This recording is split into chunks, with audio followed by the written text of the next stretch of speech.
However much we try, we find that we cannot constantly and consistently hold on to any particular focus of concentration, emotional state, mood, or feeling for an extended period of time.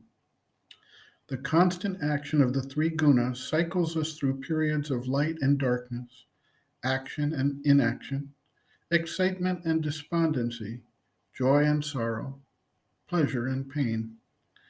The dualities we recognize as inextricably linked together in our lives are the result of the changing action of the gunas.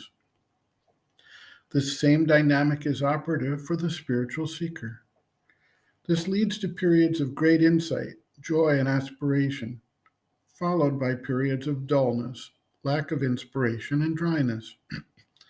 It is important for a spiritual seeker to realize that this is the nature of our earthly existence, and that these alternations are natural and must be endured without giving up.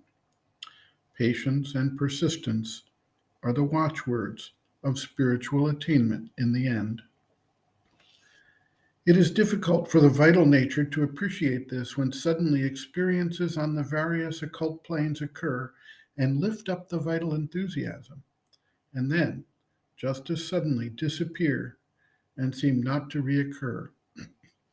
During active periods, there may be ecstatic upwellings of love and dedication, or deep experiences of meditation, or various occult experiences such as out-of-body experiences, astral travel, or experiences of various powers on the occult planes.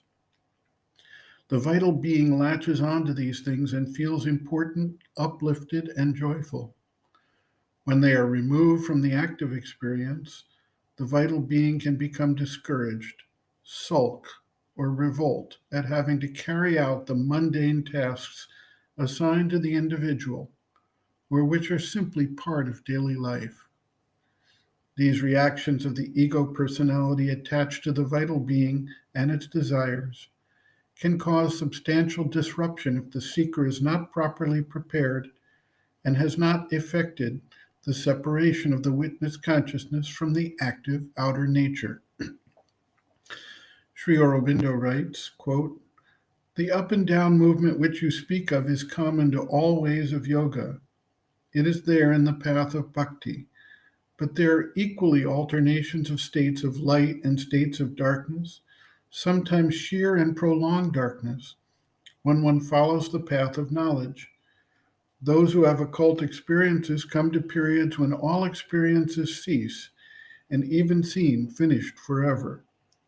Even when there have been many and permanent realizations, these seem to go behind the veil and leave nothing in front except a dull blank, filled, if at all, only with recurrent attacks and difficulties.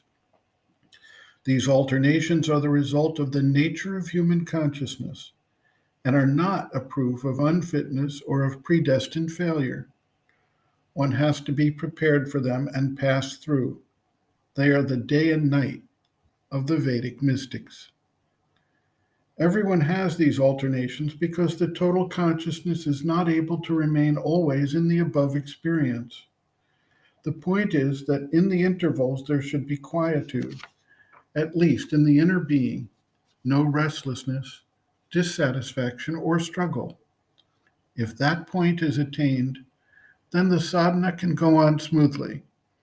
Not that there will be no difficulties, but there will be disquietude or dissatisfaction, etc., etc." End quote. Reference, Sri Aurobindo and the Mother, Growing Within, The Psychology of Inner Development, Chapter 6, Growth of Consciousness, Difficulties and Pitfalls, page 120.